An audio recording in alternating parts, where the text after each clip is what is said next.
गणेश चतुर्थी की व्रत कथा। गणेश चतुर्थी व्रत भगवान गणेश को समर्पित है। इस दिन गणेश जी की विशेष पूजा की जाती है। हर महीने 2 चतुर्थी आती है, एक शुक्ल पक्ष में और एक कृष्ण पक्ष में। हर महीने पड़ने वाली कृष्ण पक्ष की चतुर्थी को संकष्टी चतुर्थी कहा जाता है, जबकि शुक्ल पक्ष की चतुर्थी को विनायक चतुर्थी भी कहा जाता है। नारद पुराण के अनुसार संकष्टी चतुर्थी के दिन व्रती को पूरे दिन का उपवास रखना चाहिए। शाम के समय संकष्टी गणेश चतुर्थी का व्रत कथा सुननी चाहिए। संकष्टी चतुर्थी के दिन घर में पूजा करने से नकारात्मक प्रभाव दूर होते हैं। इतना ही नहीं, संकष्टी चतुर्थी की पूजा से घर में शांति बनी रहती है, घर की सारी परेशानियां दूर होती है। गणेश जी भक्तों की हर मनोकामनाएं को पूर्ण करते हैं। इस दिन चंद्रमा को देखना भी शुभ माना जाता है। सूर्योदय से शुरू होने वाला संकष्टी व्रत चंद्र दर्शन के बाद ही समाप्त होता है। संकष्टी चतुर्थी व्रत का दिन उस दिन के चंद्रोदय के आधार पर निर्धारित होता है, जिस दिन चतुर्थी तिथि के दौरान चंद्र उदय होता है। संकष्टी चतुर्थी का व्रत उसी दिन रखा जाता है, इसलिए प्रायः ऐसा देखा गया है कि कभी कभी संकष्टी चतुर्थी व्रत चतुर्थी तिथि से एक दिन पूर्व अर्थात तृतीया तिथि के दिन ही होता है। कहा जाता है कि संकष्टी चतुर्थी का व्रत नियम अनुसार ही संपन्न करना चाहिए, तभी इसका पूरा लाभ मिलता है। इसके अलावा गणपति बप्पा की पूजा करने से यश, धन, वैभव और अच्छे स्वास्थ्य की प्राप्ति होती है। तो आइए दोस्तों, अब सुनते हैं संकष्टी चतुर्थी की व्रत। पहली कथा। श्री गणेश कथा के अनुसार एक बार देवता कई विपदाओं में घिरे थे, तब वह मदद मांगने भगवान शिव के पास आए। उस समय शिव के साथ कार्तिकेय तथा गणेश जी भी बैठे थे।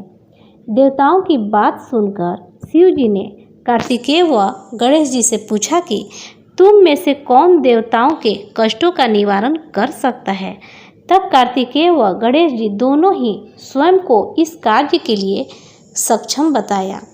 इस पर भगवान शिव ने दोनों की परीक्षा लेते हुए कहा कि तुम दोनों में से जो सबसे पहले पृथ्वी की परिक्रमा करके आएगा, वही देवताओं की मदद करने जाएगा।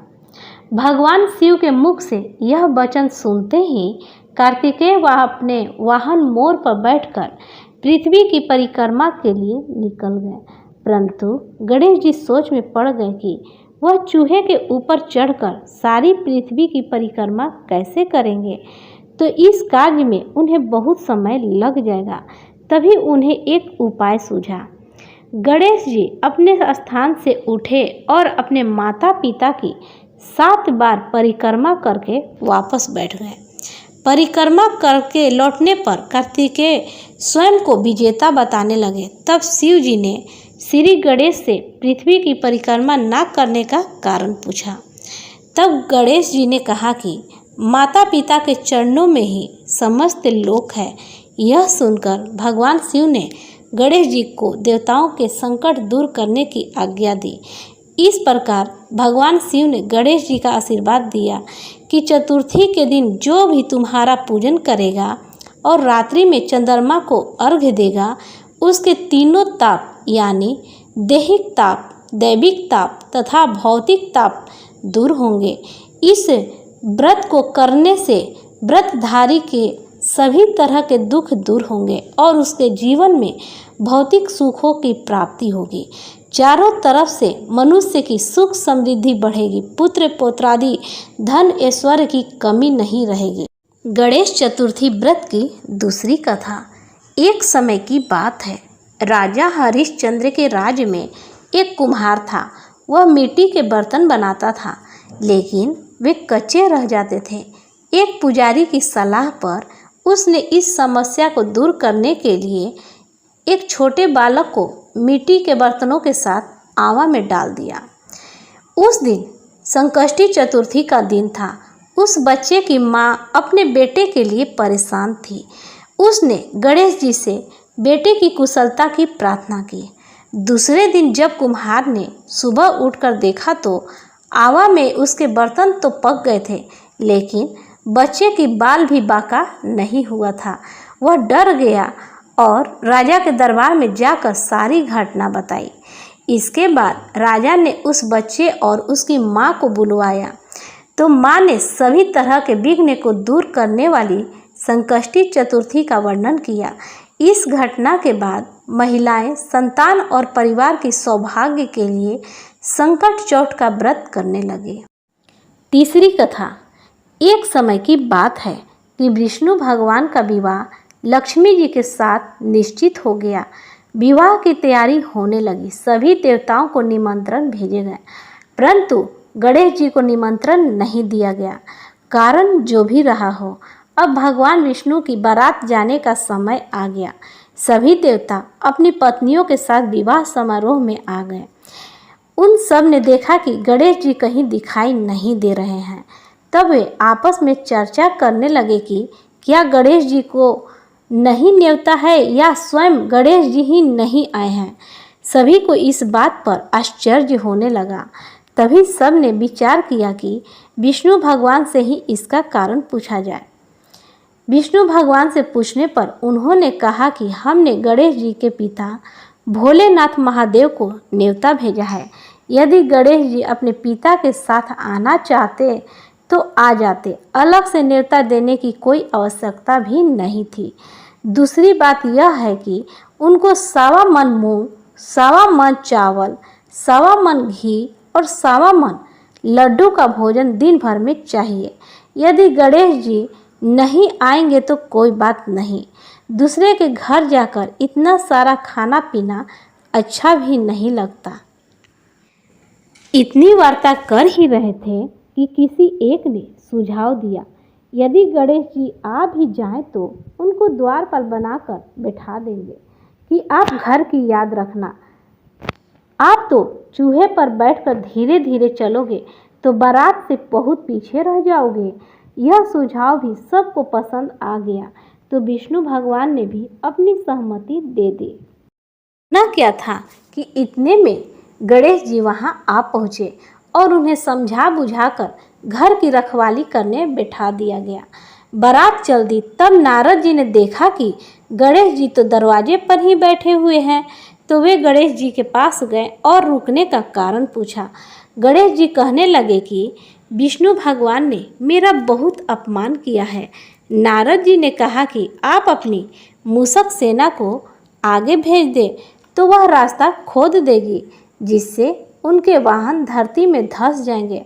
तब आपको सम्मानपूर्वक बुलाना पड़ेगा। अब तो गणेश जी ने अपनी मूषक सेना जल्दी से आगे भेज दी और सेना ने जमीन पोली कर दी। जब बारात वहां से निकली तो रथों के पहिए धरती में धंस गए। लाख कोशिश करे परंतु पहिए नहीं निकले। सभी ने अपने अपने उपाय किए, परंतु पहिए तो नहीं निकले, बल्कि जगह जगह से टूट गए। किसी की समझ में नहीं आ रहा था कि अब क्या किया जाए। तब तो नारद जी ने कहा, आप लोगों ने गणेश जी का अपमान करके अच्छा नहीं किया। यदि उन्हें मना कर लाया जाए तो आपका कार्य सिद्ध हो सकता है और यह संकट टल सकता है। शंकर भगवान ने अपने दूत नंदी को भेजा और वे गणेश जी को लेकर आए। गणेश जी का आदर सम्मान के साथ पूजन किया। तब कहीं रथ के पहिए निकले। अब रथ के पहिए निकल को गए, परंतु वे टूट फूट गए थे, तो उन्हें सुधारे कौन। पास के खेत में खाती काम कर रहा था, उसे बुलाया गया। खाती अपना कार्य करने से पहले श्री गणेशाय नमः कहकर गणेश जी की वंदना मन ही मन करने लगा। देखते ही देखते खाती ने सभी पहियों को ठीक कर दिया। तब खाती कहने लगा कि हे देवताओं, आपने सर्वप्रथम गणेश जी को नहीं मनाया होगा और न ही उनकी पूजन की होगी, इसलिए तो आपके साथ यह संकट आया है। हम तो मूर्ख अज्ञानी हैं, फिर भी पहले गणेश जी को पूजते हैं, उनका ध्यान करते हैं। आप लोग तो देवतागण हैं, फिर भी आप गणेश जी को कैसे भूल गए। अब आप लोग भगवान श्री गणेश जी की जय बोलकर जाए तो आपके सब काम बन जाएंगे और कोई संकट भी नहीं आएगा। ऐसा कहते हुए बारात वहाँ से चल दी और विष्णु भगवान का लक्ष्मी जी के साथ विवाह संपन्न करा के सभी सकुशल घर लौट आए। एक गणेश जी महाराज, आपने विष्णु को जैसो कारज सारियो, ऐसो कारज सबको सिद्ध कर जो, बोलो गजानन भगवान की जय। चौथी कथा। श्री गणेश चतुर्थी व्रत की पौराणिक कथा के अनुसार एक बार भगवान शिव तथा माता पार्वती नर्मदा नदी के किनारे बैठे थे। वहां माता पार्वती ने भगवान शिव से समय व्यतीत करने के लिए चौपड़ खेलने को कहा। शिव चौपड़ खेलने के लिए तैयार हो गए, परंतु इस खेल में हार जीत का फैसला कौन करेगा, यह प्रश्न उनके समक्ष उठा तो भगवान शिव ने कुछ तिनके एकत्रित कर उसका एक पुतला बनाकर उसकी प्राण प्रतिष्ठा कर दी और पुतले से कहा, बेटा हम चौपड़ खेलना चाहते हैं, परंतु हमारी हार जीत का फैसला करने वाला कोई नहीं है, इसलिए तुम बताना कि हम दोनों में से कौन हारा और कौन जीता। उसके बाद भगवान शिव और माता पार्वती का चौपड़ खेल शुरू हो गया। यह खेल 3 बार खेला गया और संयोग से तीनों बार माता पार्वती ही जीत गई। खेल समाप्त होने के बाद बालक से हार जीत का फैसला करने के लिए कहा गया तो उस बालक ने महादेव को विजयी बताया। यह सुनकर माता पार्वती क्रोधित हो गई और क्रोध में उन्होंने बालक को लंगड़ा होने, कीचड़ में पड़े रहने का श्राप दे दिया। बालक ने माता पार्वती से माफ़ी मांगी और कहा कि यह मुझसे अज्ञानतावश ऐसा हुआ है, मैंने किसी दुष्ट भाव में ऐसा नहीं किया। क्षमा मांगने पर माता ने कहा, यहाँ गणेश पूजन के लिए नाग कन्याएं आएंगी, उनके कहे अनुसार तुम गणेश व्रत करो, ऐसा करने से तुम मुझे प्राप्त करोगे। यह कहकर माता पार्वती शिव के साथ कैलाश पर्वत पर चली गईं। 1 वर्ष के बाद उस स्थान पर नाग कन्याएं आई। तब नाग कन्याओं से श्री गणेश के व्रत की विधि मालूम करने पर उस बालक ने 21 दिन लगातार गणेश जी का व्रत किया। उसकी श्रद्धा से गणेश जी प्रसन्न हुए। उन्होंने बालक को मनोवांछित फल मांगने के लिए कहा। उस पर उस बालक ने कहा, हे विनायक, मुझ में इतनी शक्ति दीजिए कि मैं अपने पैरों से चलकर अपने माता पिता के साथ कैलाश पर्वत पर पहुंच सकूं और वे यह देख प्रसन्न हो। तब बालक को वरदान देकर श्री गणेश जी अंतर ध्यान हो गए। इसके बाद वह बालक कैलाश पर्वत पर पहुंच गया और कैलाश पर्वत पर पहुंचने की अपनी कथा उसने भगवान शिव को सुनाई। चौपड़ वाले दिन से माता पार्वती शिव जी से विमुख हो गई थी, अतः देवी के रुष्ट होने पर भगवान शिव ने भी बालक के बताए अनुसार 21 दिनों तक श्री गणेश जी का व्रत किया। इस व्रत के प्रभाव से माता पार्वती के मन से भगवान शिव के लिए जो नाराजगी थी वह समाप्त हो गई। तब यह व्रत विधि भगवान शंकर ने माता पार्वती को बताई। यह सुनकर माता पार्वती के मन में भी अपने पुत्र कार्तिकेय से मिलने की इच्छा जागृत हुई। तब माता पार्वती ने भी 21 दिन तक श्री गणेश जी का व्रत किया तथा दुर्वा, फूल और लड्डुओं से गणेश जी का पूजन अर्चन किया। व्रत के 21वें दिन कार्तिकेय स्वयं माता पार्वती से आ मिले। उस दिन से श्री गणेश चतुर्थी का यह व्रत समस्त मनोकामनाओं की पूर्ति करने वाला व्रत माना जाता है। इस व्रत को करने से मनुष्य के सारे कष्ट दूर होकर मनुष्य को समस्त सुख सुविधाएं प्राप्त होती है। तो प्रेम से बोलिए गजानन भगवान की जय, शंकर भगवान की जय, माता पार्वती की जय, भगवान कार्तिकेय की जय, समस्त देवी देवताओं की जय। दोस्तों, अगर आपको हमारी ये वीडियो अच्छी लगी हो तो लाइक, शेयर, कमेंट एवं सब्सक्राइब जरूर करें और कमेंट बॉक्स में जय श्री गणेश जरूर लिखें।